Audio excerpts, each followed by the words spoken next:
imibiri yacu kugira ngo tugere ku butunzi, twamara kugera kuri bwa butunzi tukazongera tugatanga ubwa butunzi bwose kugira ngo twisubize ubuzima twangije turi mu gushaka ubutunzi, ngo bikarangira byose nta na kimwe dusigaranye, ahubwo tukisanga aho twisanga se ntimuhazi, tukisanga irusororo. Turasoma igitabo cy'Itangiriro igice ni icya mbere ku murongo wa 29. Twumve icyo Bibiliya itubwira. Mbese Imana iremye umuntu yari yamuteganyirije ko azabaho ate? Yari yateganyije yuko azarya iki, azabaho gute, ubuhe buzima? Uyu munsi turahera ku mirire. Imana yari yateganyije ko umuntu azabaho ate, azarya iki? Itangiriro igice cya mbere umurongo wa 29, Imana iravuga iti, muri ubu buzima hari uburyohe udashobora kubona icyo ubugereranya nacyo. Uburyohe bwo kurya ibyo kurya usanzwe ukunda wari ushonje, ndetse n'uburyohe bwo kunywa ikinyobwa kiryoshye kandi cyuje ubuziranenge wari ufite inyota. Ibi bituma ugubwa neza cyane. Ngiyi impamvu hano mu Rwanda uruganda rumwe rwafashe icyemezo cyo kwenga ikinyobwa cyuje uburyohe n'ubuziranenge, bakita gubwa neza. Ikinyobwa benga mu bimera ubushakashatsi bwagaragaje ko byongerera umubiri imbaraga bikanawubaka, birimo nka tangawizi, romare, time n'ibindi. Gubwa neza ni ikinyobwa cyemejwe na RSB ndetse na Rwanda FDA ko cyujuje ubuziranenge. Gubwa neza iboneka mu gihugu hose, ifunze mu macupa y'ibirahuri no mu makanete ateye nka yandi ya Red Bull. Gubwa neza y'umwimerere uzayimenyera ku mufuniko wayo wanditseho Eden. Abangaba kuryoherwa kwacu kurabareba. Kubashaka kurangura iki kinyobwa no guhagararira gubwa neza mu turere twose tw'igihugu, abafite boutique, alimentation n'ahandi mucururiza, ni byiza kandi biratunganye. Nta na rimwe twigeze tunywa neza mu mpera z'umwaka nk'uko tugiye kunywa mu mpera z'uyu nguyu.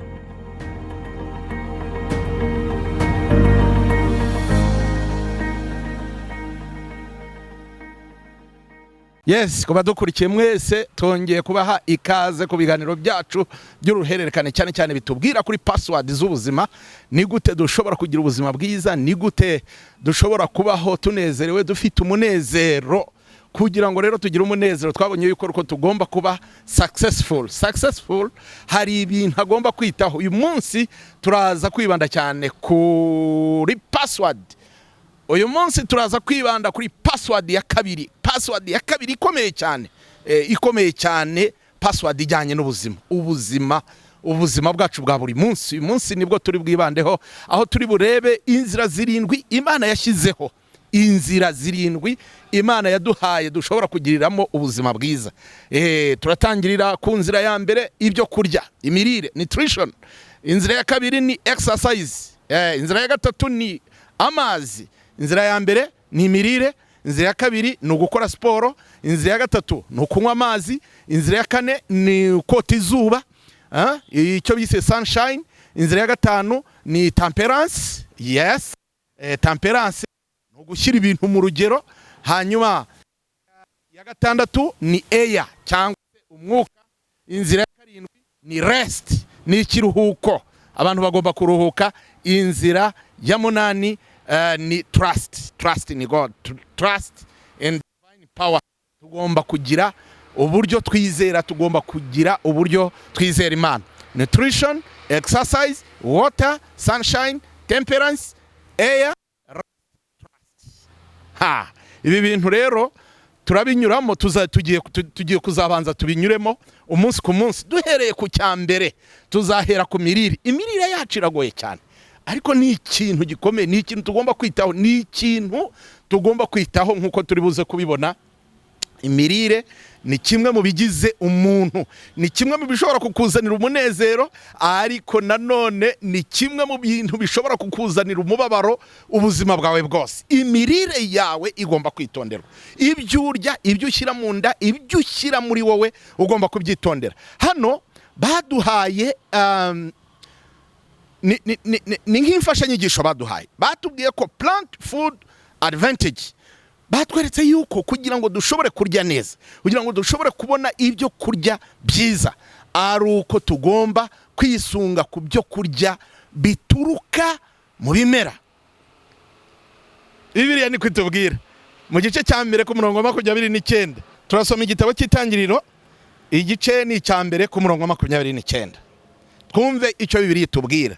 Mbese Imana iremye umuntu yari yamuteganyirije ko azabaho ate? Yari yateganyije yuko azarya iki, azabaho gute, ubuhe buzima? Uyu munsi turahera ku mirire. Imana yari yateganyije ko umuntu azabaho ate, azarya iki? Itangira igice cya mbere umurongo wa 29, Imana iravuga iti mbahaye imbuto zose zimera ku gasozi n'igiti cyose gifite ubuzima, n'igiti cyose cyera imbuto zacyo nicyo kizaba ibyo kurya byanyu. Aya ni amagambo akomeye. Itangira igice cya mbere umurongo wa 29. Imana yari imaze kurema umuntu. Imana ikimara kurema umuntu, ikintu cya mbere yamuhaye ni ibyo kurya. Yamubwiye ibyo kurya agomba kurya. Imubwira rero yuko agomba kurya ibyo kurya bimera, ibimera, ibintu bimera mu butaka. Ntabwo ari ugupfa kurya ibyo umuntu yiboneye. Aha rero no kwitonda. No kwitonda cyane. Ibyo kurya bimwe bifite ubushobozi bwo kurinda ndetse no kuvura ubuzima bwacu. Nukuvuga ngo indwara nyinshi abantu turwaye, indwara nyinshi abantu barwara, inyinshi zituruka ahangaha ku mirire. Ubuzima bwiza rero nk'uko twabiberetse bugizwe n'ibintu bigera hafi ku 8, nibyo nzira Imana yaduhaye. Bugizwe n'izi nzira uko ari 8, uhereye ku byo kurya, ukagera ku myitozo ngororamubiri, ukagera ku kunywa amazi, ukagera ku izuba, ukagera kuri ibyo bintu byose. Ariko uyu munsi wa none turaza kwibanda cyane cyane cyane, imbaraga turazishyira ku mirire. Imirire yacu, imirire yacu ni ikibazo gikomeye cyane. Ni cyo kwitonderwa, ni ikintu tugomba kureba, tugakora ibishoboka byose tukareba niba kiringaniye neza. Nkuko mubibona baratwereka yuko ibyo kurya dukwiriye kurya ari ibiryo birimo fibers, fiber cyangwa se birimo ibikatsi. Ibikatsi, fiber twazigereranya n'umurimo igikatsi gikora mu bitoki. Murabizi cyane cyane abantu mutuye mu byaro, abantu mwashoboye kwenga cyangwa babonye aho benga, nta muntu wengesha intoki gusa. Iyo ufashe ibitoki ukabigeza mu muvure, biba bisaba yuko uzana n'ibyatsi ugashyiramo. Iyo ushyizemo ibyatsi ugatangira kwenga, umutobe utangira kuza ari mwiza, umutobe ugaragara neza. Ariko iyo byenze nta byatsi birimo, biratema bigasurura. Niko ibiryo rero bitugendekera nanone iyo bigeze mu mibiri yacu. Iyo ibiryo bigeze mu mibiri yacu hatarimo fiber zihagije, hatagiyemo imbuto, hatabanjemo imbuto, hatagiyemo ibyo kurya by'imboga, ku buryo nukuvuga ngo icyo bikora ni igiki, bidutemeramo aho kugira ngo bibe byatugirira umumaro, bivemo intungamubiri zakatugirira umumaro, ahubwo umubiri ukabikoramo ibinure. Ibyo binure bikatwangiza, nibyo bidutera indwara zigiye zitandukanye. Uyu munsi rero turaza kwibanda cyane cyane kuri ibi bintu bijyanye n'imirire, nk'uko Imana yabivuze mu gitabo cy'Itangiriro igice ni icya mbere ku murongo wa 29. Imana ikimara kurema umuntu, muri katanga ka mbere Imana ikirema Adamu na Eva, ikintu cya mbere yabahaye ibyo kurya. Ariko ibyo byo kurya ni ibihe?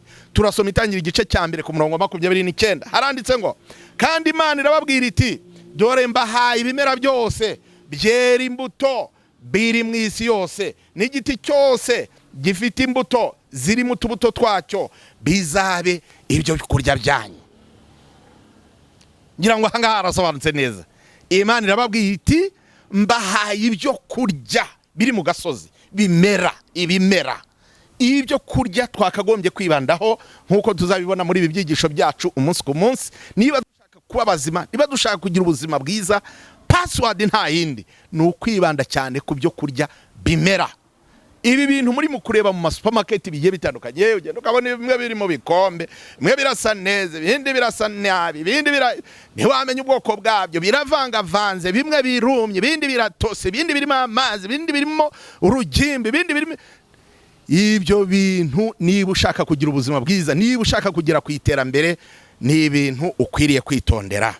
Nshuti yanjye kandi muvandimwe, ndagira ngo nkubwire yuko hari ibintu ugomba kwitondera. Uzaba ufite ibyago bikomeye cyane igihe icyo ari cyo cyose uzashyira umubiri wawe mo ubonye ibintu ubonye ibyo ari byo byose ntabwo ugomba kubishyira mu mubiri wawe. Hari ibintu ugomba kwitondera mu gihe ugiye kugira ibyo ushyira mu mubiri wawe. Ugomba kwitondera. Hari ikintu cya mbere batweretse yuko ibyo kurya byiza ari ibyo kurya bitarimo cholesterol. Cholesterol ngira ngo murayizi. Abatayizi, cholesterol ni ikinure, ni ibinure biba mu mubiri. Ibi binure biri amoko abiri. Hari ibinure byiza, hari n'ibinure bibi. Hari ibinure bikomeye, hari n'ibinure byoroshye. Hari ibinure umubiri ukoresha unakeneye. Ibyo ntabwo ari byo tuvuga. N'ubundi dushobora kubibona muri bya byo kurya byacu. Ariko hari n'ibinure umubiri udashobora gukoresha ahubwo biduteza akaga. Ibyo rero nibyo bigenda bikaziba imitsi, umuntu agatangira kurwara umutwe, umuntu agatangira kurwara umugongo, agatangira kurwara mu mavi, agatangira kubabara, agatangira kugira diabete. Murabizi nk'indwara ya diabete ahanini iterwa n'imirire iturutse ku bintu birimo ibinure byinshi. Hanyuma baratubwira bati rero niba dushaka kubaho neza tugomba kubona ibyo kurya bifite icyo bise high fiber. N'ibyo kurya bifite ibi bintu by'ibikatsi bishobora kwenga bya byo kurya twariye, bigashobora koko gusohora imyanda. Iki ngiki wenda tuzakibona nitugira nko ku bibazo abantu kenshi na kenshi bari mu guhura nabyo muri ibi bihe, ibibazo by'amakonstipation, aho usanga umuntu ashobora kumara icyumweru cyose cyangwa ukwezi cyangwa iki atajya kuri wese, nyamara ukabona ntacyo bimubwiye ngo iyo mvuye mu rugo nkafata urugendo nkagira ahandi hantu ujya ngo manzongera gusubira muri toilette ngo ari uko ngo ibyo bifite akaga nshuti yanjye, ni akaga gakomeye cyane. Yes, hanyuma tugomba nanone kwitondera kiriya kintu bavuze ngo moderate in calories. Ibyo kurya birimo amakarori. Ntabwo tugomba kurya byinshi rwose ku bintu bijyanye ku bijyanye n'imboga, ku bintu bijyanye n'imbuto dushobora kurya byinshi nta kibazo. Ariko ibi bintu bijyanye n'ibinyampeke, bya bintu birimo amakarori menshi, ibi bintu tugomba kubirya ku rugero. Imboga nyinshi, imbuto nyinshi, hanyuma tukagenda tugabanya ibindi. Ibi rero usanga bicuritse hano mu birabura bene wacu. Twebwe usanga umuntu yarura umuceri agakubitaho ibirayi, agakubitaho ifiriti, agakubitaho ibijumba, agakubitaho amateke, akaza gushyiraho udushyimbo duke, akaza gushyiraho akayiko kutuboga, akaza mbese turabicurika. Bya bindi byakabaye byinshi nibyo tugira bikeya, hanyuma ibyakabaye bikeya tukaba ari byo tugira byinshi. Tugomba kubicurukura rero niba dushaka kugira ubuzima bwiza kandi tukaba dushaka kuba successful, tugashobora kugira ku iterambere. Muri hano baduhaye ibintu byiza biri hano, baratubwira ngo fiber reduce risk of cancer. Kuvuga ngo iyo turiye bya bintu birimo amafiber, birimo bya bikatsi, iyo turiye bya bintu birimo imboga, bya bintu birimo imbuto, tuba dushobora kwikingira uburwayi bwa kanseri yo muri colon cyangwa yo muri ruriya rura runini rw'inyuma. Iyi kanseri urabizi ko imaze abantu. Kugira ngo dushobore kuyikingira rero, icya mbere tugomba gukora nta kindi ni ukurya ibyo kurya bya bikatsi bituma ibyo twariye bishobora gukorwamo intungamubiri.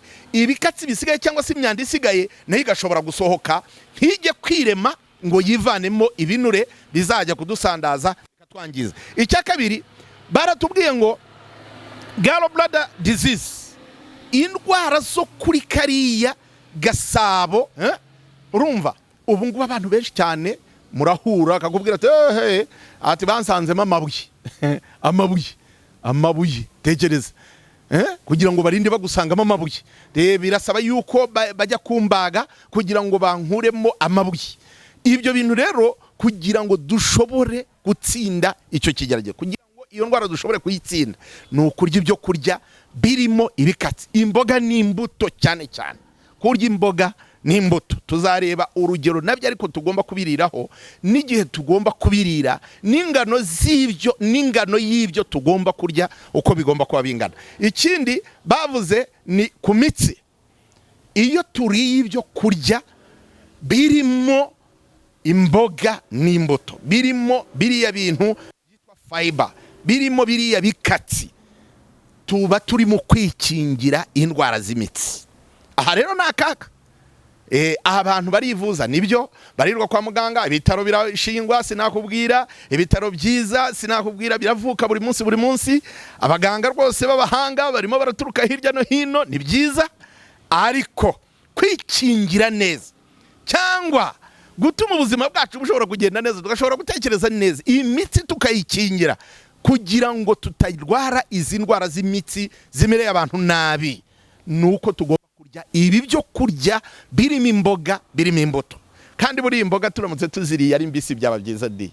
Muri uzi rwose wikatiye ka beterave ukigura kariya karape kagura make, kagura igihumbi, hari utugura igihumbi, hari utugura 2,000.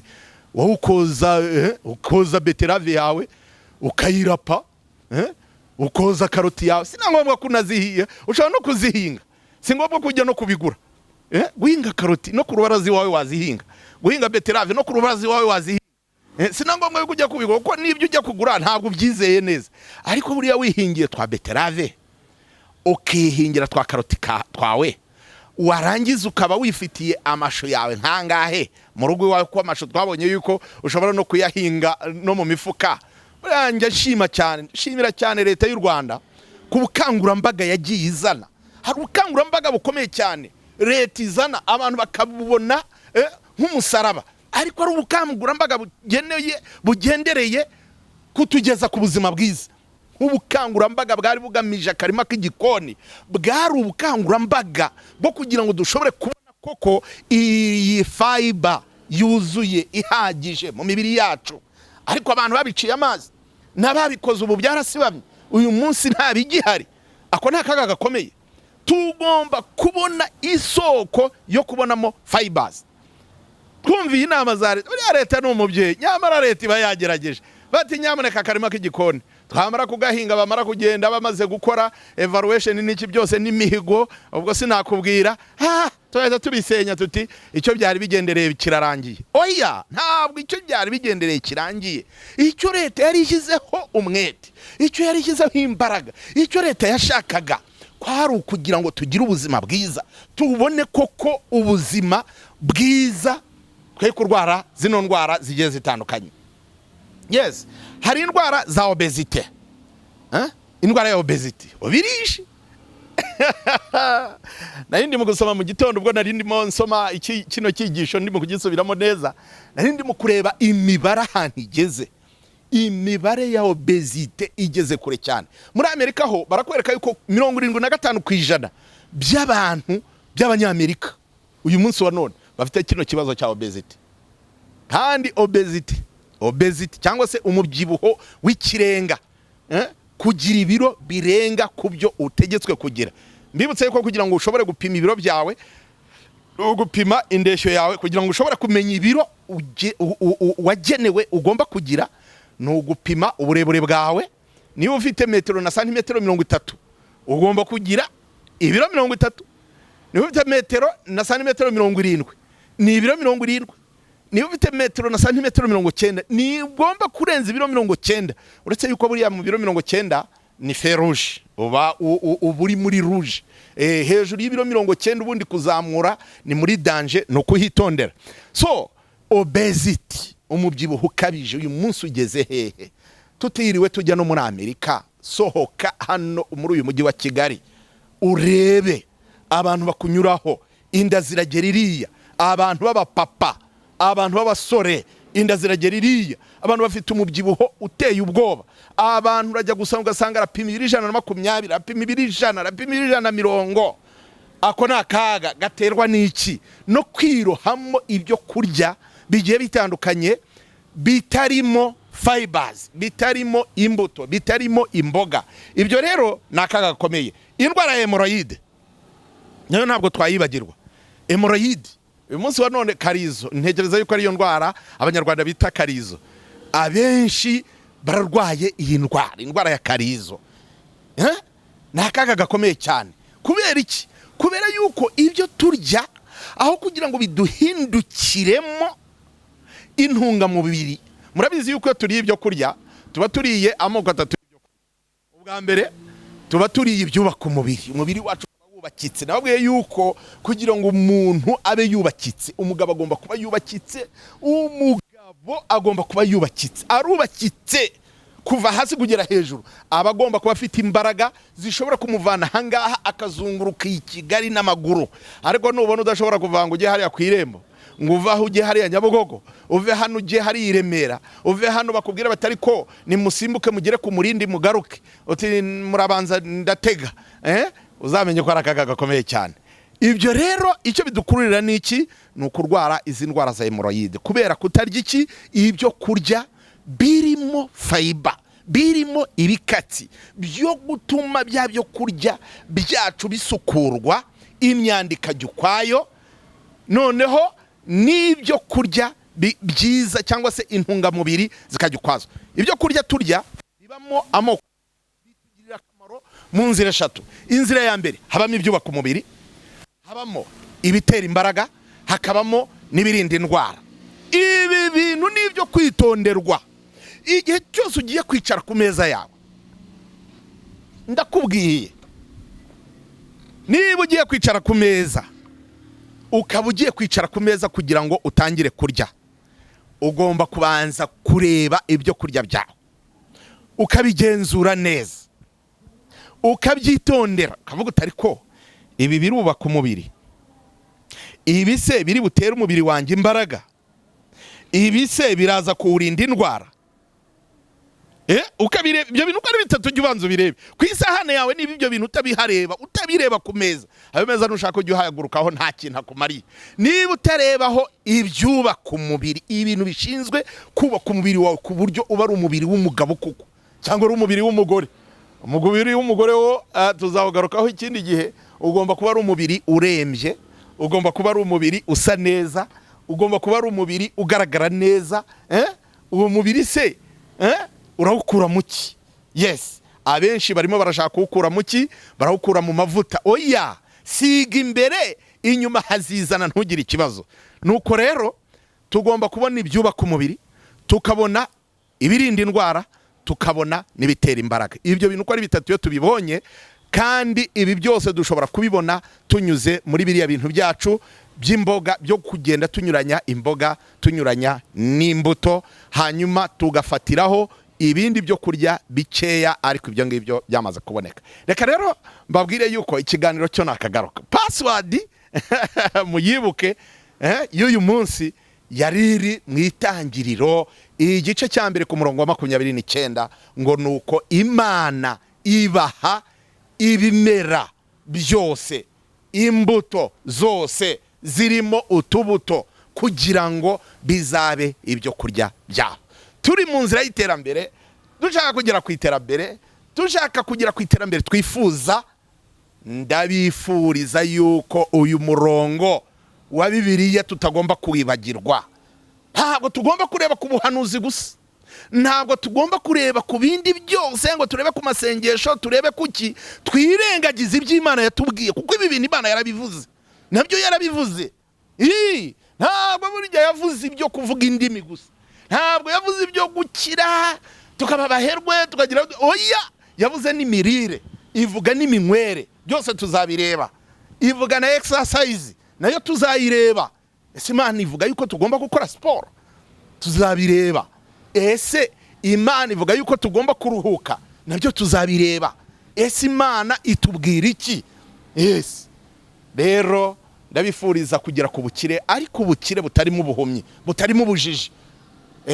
Ubukire bureba kure, tukareba ngo mbese koko bwa bukire bwacu aho singiye kugera ku mafaranga ariko ngatakaza ubuzima.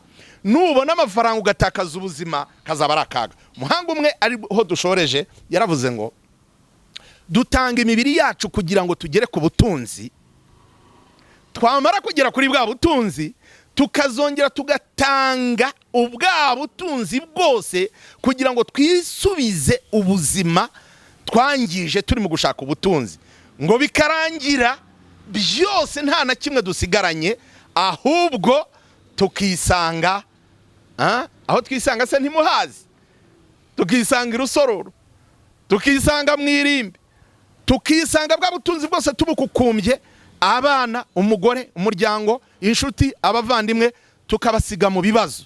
Twitonde, kandi rwose mbizeyemo icyizere gikomeye cyane yuko abazakurikira iki cyigisho mwese aho muva mukagera, tuzagerageza kureba buryo ki kintu twibanzeho uyu munsi ku mirire, ni uburyo bwo kubona fiber zihagije mu mibiri yacu, ari nabyo biturinda kugira constipation, kurwara indwara z'imitsi, kugira za obesite, kurwara za hemorrhoide, kurwara za constipation, bikaturinda ibintu bigiye bitandukanye.